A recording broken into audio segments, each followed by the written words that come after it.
నమస్తే, welcome to HS24 news. నేను రేఖ. ఇవాళ అప్డేట్స్ చూద్దాం. కర్ణాటకకు చెందిన 11 మంది యాత్రికులు డయేరియాతో శ్రీకాకుళం జిల్లా టెక్కలి ఆసుపత్రిలో చేరి చికిత్స తీసుకుంటున్నారు. పుణ్యక్షేత్రాల సందర్శన కోసం కర్ణాటక నుండి బస్సులో బయలుదేరిన 54 మంది యాత్రికులు వివిధ క్షేత్రాలు దర్శించుకుంటూ రామేశ్వరం వెళ్తుండగా అస్వస్థకు గురయ్యారు. వీరిలో కొంతమంది 3 రోజుల క్రితం ఒడిశాలోని ఓ ఆసుపత్రిలో చేరి చికిత్స తీసుకున్నారు. మళ్ళీ అస్వస్థకు గురవడంతో టెక్కలి ఆసుపత్రిలో చేరి చికిత్స పొందుతున్నారు. దీంతో వారు యాత్ర విరమించుకొని రైళ్లు, బస్సుల్లో స్వస్థలానికి తిరిగి బయలుదేరారు.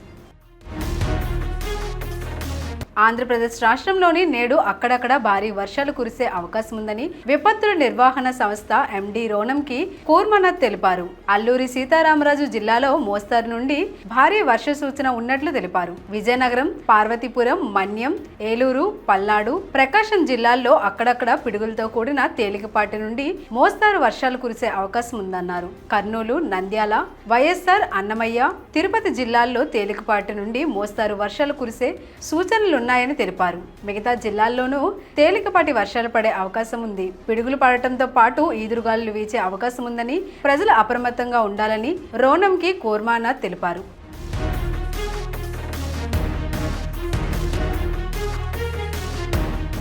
ముంబై విమానాశ్రయంలో 2 ఐసిస్ సానుభూతి పరులను NIA అరెస్టు చేసింది. ఇండోనేషియా నుండి మళ్లీ భారత్లోకి ప్రవేశిస్తున్న అబ్దుల్లా ఫయాజ్ షేక్ అలియాస్ డైపర్వాలా తహల్కాన్ను 2వ నెంబర్ టెర్మినల్ వద్ద ఇమిగ్రేషన్ అధికారులు అరెస్ట్ చేశారు. అనంతరం NIA వారిని అదుపులోకి తీసుకుంది. ఐసిస్ సానుభూతి పరులైన వీరు 2023లో ఉగ్రవాదుల కోసం పూణేలో IEDలు, ఇతర పేలుడు పదార్థాలు తయారు చేసినట్లు గుర్తించారు.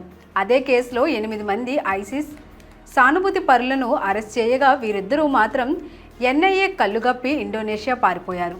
వారిపై NIA ప్రత్యేక కోర్టు నాన్ బెయిలబుల్ వారెంట్లు జారీ చేసింది.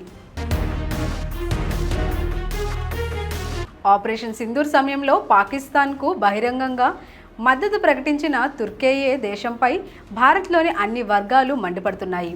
ఆ దేశానికి చెందిన ఉత్పత్తులను బహిష్కరించాలని బాయ్కట్ తుర్కియే పేరుతో సోషల్ మీడియాలో ప్రచారం ఊపందుకుంటుంది. ఈ నేపథ్యంలో ప్రముఖ ఆన్లైన్ రిటైల్ సంస్థలు మింత్రా, అజియో ఆ దేశ బ్రాండ్ల అమ్మకాలను నిలిపివేశాయి. ఆయా ప్లాట్ఫామ్ల అక్కడి బ్రాండెడ్ దుస్తులను చూపించడం ఆపేశాయి.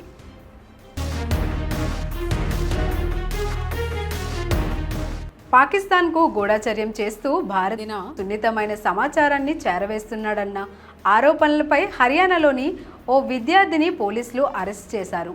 పటియాలాలోని కళాశాలలో దేవేంద్ర సింగ్ దిల్లాన్ పొలిటికల్ సైన్స్ చదువుతున్నాడు. మే 12న తన ఫేస్బుక్ ఖాతాలో గన్, పిస్టల్ చిత్రాల్ని పోస్ట్ చేశాడు. దీంతో పోలీసులు అతన్ని అరెస్ట్ చేశాడు. అతన్ని విచారించగా కీలక విషయాలు వెలుగులోకి వచ్చాయి. దేవేంద్ర సింగ్ ఫోన్ను స్వాధీనం చేసుకొని ఫోరెన్సిక్ దర్యాప్తునకు పంపించమని, డబ్బు లావాదేవీలకు సంబంధించి సమాచారం సేకరిస్తున్నామని, దీనిపై పూర్తి దర్యాప్తు కొనసాగుతుందని అధికారులు తెలిపారు. ఇవి ఇప్పటివరకున్న అప్డేట్స్. మరిన్ని అప్డేట్స్ కోసం keep watching HS24 news. Please do like, share and subscribe our channel.